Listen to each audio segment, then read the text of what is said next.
Hey everyone, I'm here to talk about a topic that's as controversial as it is critical, Luigi Mangione's case. This is a call for justice that we can't afford to ignore. Violence, it's a catalyst of change or a tool of tyranny. You've heard the phrase, violence never solved anything, right? Well, let's take a closer look. Sure, violence is destructive, but history shows us that sometimes it's the only way to tear down oppressive systems. Ignoring its role is like that frog boiling in water, clueless about the flames beneath. Look back. The American War of Independence, folks.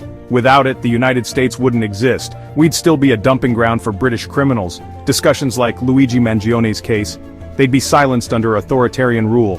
And what about China's Xinhai Revolution?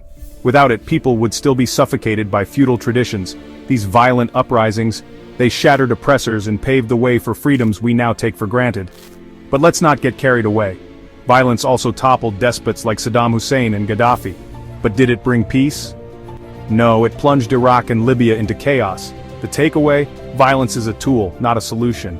Its aftermath depends on the vision of those who wield it. Now let's talk about Luigi Mangione, a modern-day rebel against a corrupt system. His actions? Legally indefensible.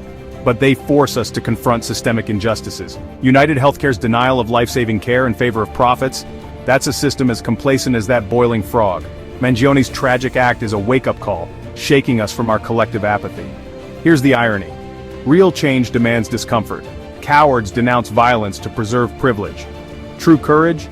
It confronts oppression, whether through revolution or reform. Mangione's story, like those of past revolutionaries, reminds us that systemic change needs more than words. It needs action. So the real question isn't whether violence solves anything. It's whether we can build a world where people don't feel driven to such extremes, because if we ignore the flames beneath us, we risk becoming those frogs, blissfully unaware until it's too late. Thanks for listening. Stay aware, stay active,